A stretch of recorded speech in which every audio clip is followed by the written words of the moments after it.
Chapitre 41. L'économie et la nature. Le vent, le soleil, l'eau, l'arbre, la forêt, les minerais sont des forces de la nature. Ces richesses lui appartiennent. Nous devons la protéger car c'est notre milieu de vie et, sans lui, il n'y aurait pas de vie. Nous n'existerions pas. Capter ces richesses, les mettre au bien de l'humanité, au service de la prospérité, voilà l'enjeu.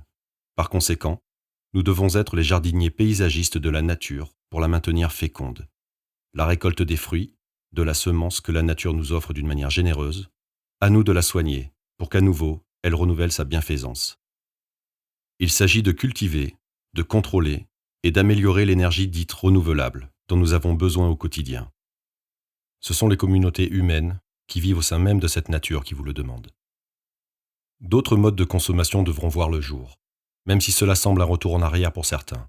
Il ne s'agit en réalité que d'une apparence différée, dès lors que ceux-ci auront pour objet de mieux consommer en qualité et en quantité suffisante.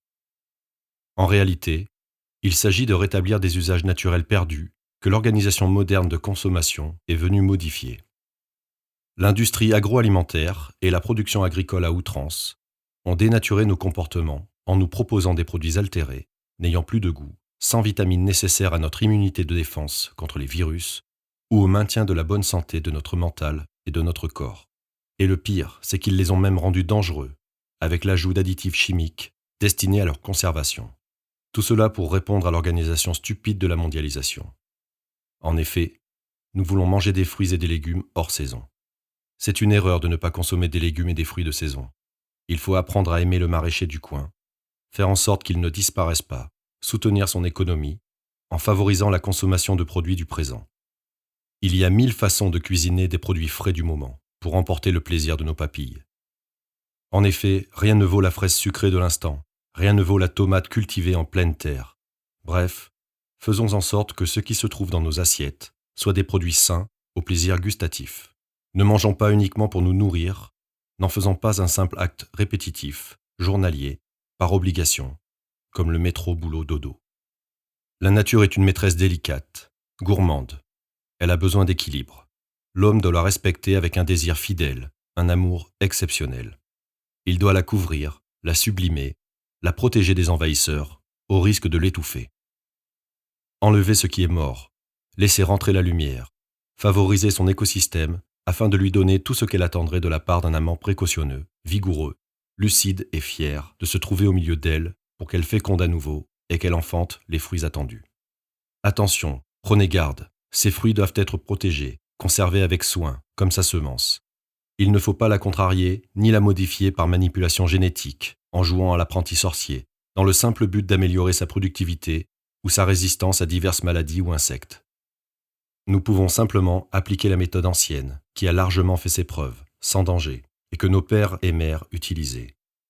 Il s'agit de la méthode sélective, qui consiste à choisir le fruit le plus beau, la graine la plus consistante pour entériner une gamme et afin de reconduire le cycle de leur reproduction, en améliorant par sa multiplication génétique naturelle sa qualité.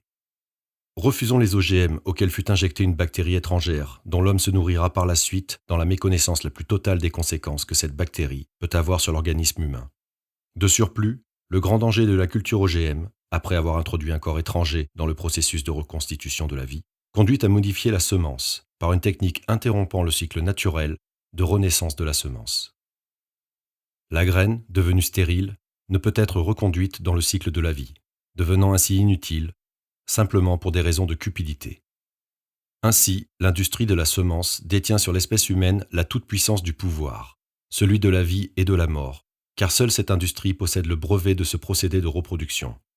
Sachant que ces végétaux ainsi modifiés, cultivés en plein champ, viennent contaminer d'autres essences par la pollinisation, dès lors, que restera-t-il de la liberté du citoyen de reconduire le cycle naturel de l'épi de blé, de la continuité éternelle?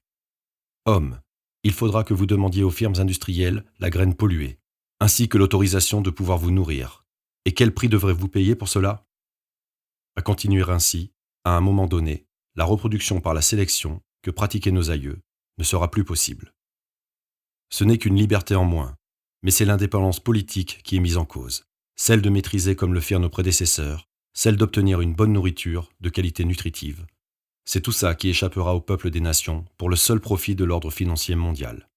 Cela représente un danger pour l'homme, pour sa santé, ses revenus, et également pour choisir son système politique, affirmer ses choix contre les détenteurs de la finance, soit en réalité ceux qui détiennent l'ordre du monde et de la planète. Il s'agit pour elles, ces firmes d'importance mondiale, par le monopole que leur accordent les États, de contrôler la nourriture et sa reproduction. Nous devons nous opposer et demander des comptes aux responsables de cette politique mondiale d'avoir permis que soient ainsi foulés les droits inaliénables des populations. Ces libertés fondamentales que nous devons à nouveau reconquérir, ce droit simple de conserver les graines servant à la reproduction du maïs, du blé, de l'orge, qui sont nécessaires à l'alimentation des élevages et à la culture des légumes.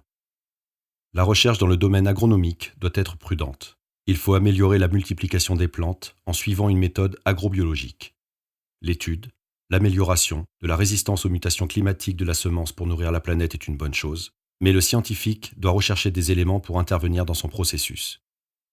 Il a simplement le droit de lui apporter des modifications qui soient naturelles, greffer, mélanger le pollen que l'abeille butine, attendre que la coccinelle dévore les pucerons, laisser le ver de terre féconder le terreau, laisser les feuilles se transformer en compost, puis en engrais, protéger les oiseaux, faire que l'écosystème animal soit présent et que l'insecte aussi.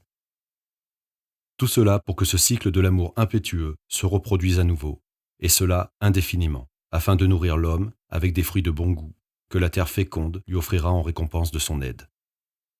Les jardiniers devront faire attention aux produits utilisés, notamment ceux qui concernent les insecticides, désherbants, les produits phytosanitaires polluants, qui non seulement menacent la santé des utilisateurs et des consommateurs, mais mettent également l'écosystème en danger. Regardez en Bourgogne, il n'y a plus d'escargots, ou presque plus. Les poissons sont pollués par le rejet de nos antibiotiques dans les rivières, etc. Les scientifiques doivent par conséquent rechercher, trouver une substitution à ces méthodes de culture. Nous ne le dirons jamais assez, dangereuses pour les populations. Respectez la nature, ne la négligez pas, car elle peut devenir impitoyable. La force de ces éléments peut se déchaîner. Elle vous donne des avertissements, écoutez-la. Voyez quand les glaciers du pôle Nord disparaissent et que les mers, les océans envahissent les terres, que des îles risquent d'être englouties avec leur population et leur civilisation. Quand les saisons perdent de leur identité, qu'elles ne sont plus celles qu'elles devraient être dans le calendrier, lorsque le printemps se transforme en automne, l'hiver en printemps, lorsque les vagues de 8 mètres pénètrent sur les plages touristiques, passent au-dessus des digues, envahissant, balayant tout sur leur passage, détruisant maisons, hôtels, villages, villes, rien ne résiste à la force de l'univers en grogne, même les centrales nucléaires que l'homme croyait indestructibles. Les conséquences sont dramatiques. La radioactivité se mélange aux mers, aux océans, à la terre, aux êtres vivants, poissons, crustacés, aux arbres, végétaux, légumes. La pollution par la radioactivité n'a pas de limite pour modifier l'écosystème. Les milieux dans lesquels nous vivons sont tellement déchaînés que se soulève un tsunami, laissant derrière lui des centaines et des milliers de morts immédiats, et d'autres qui suivront, par la contamination radioactive sur les aliments dont l'homme a besoin au quotidien. Dans cet apocalypse, nous voyons bien que la contamination n'a pas de limite, et que les frontières ne servent plus à rien et ne protègent plus personne. Cela nous rappelle que tout ce qui se passe dans le monde concerne les femmes et les hommes du monde entier, et qu'on ne peut plus raisonner sans une réflexion internationale.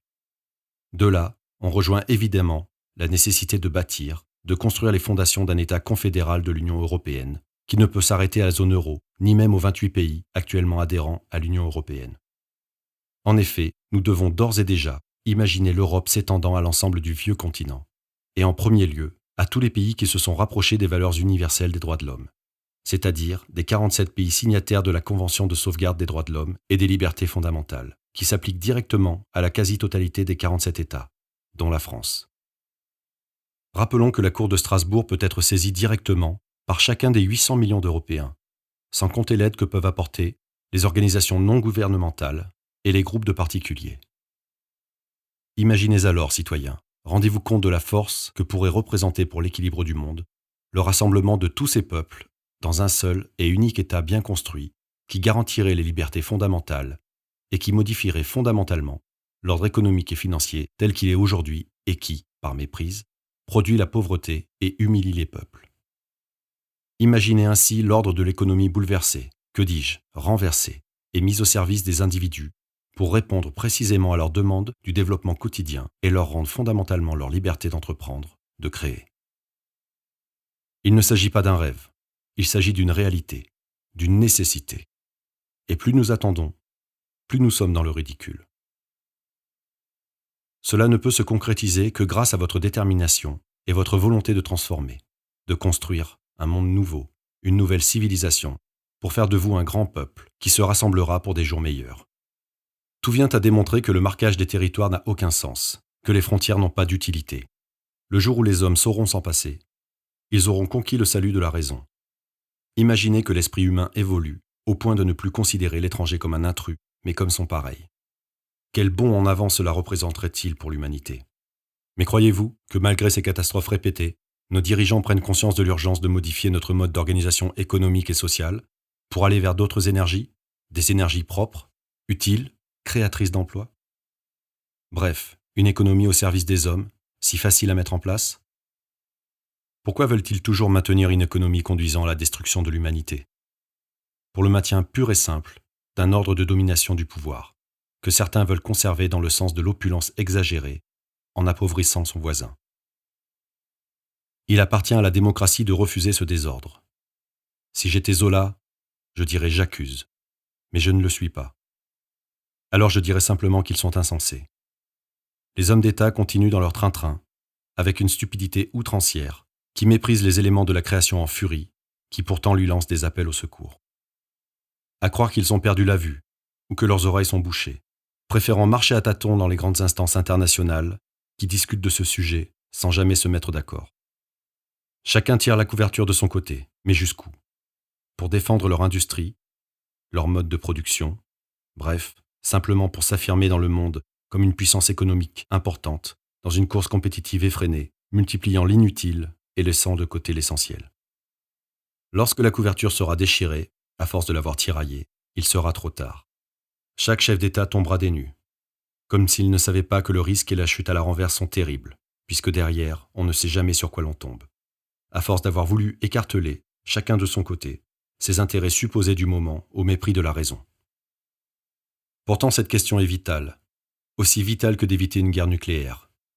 D'ailleurs, c'est l'équivalent, peut-être encore plus terrible en termes de destruction.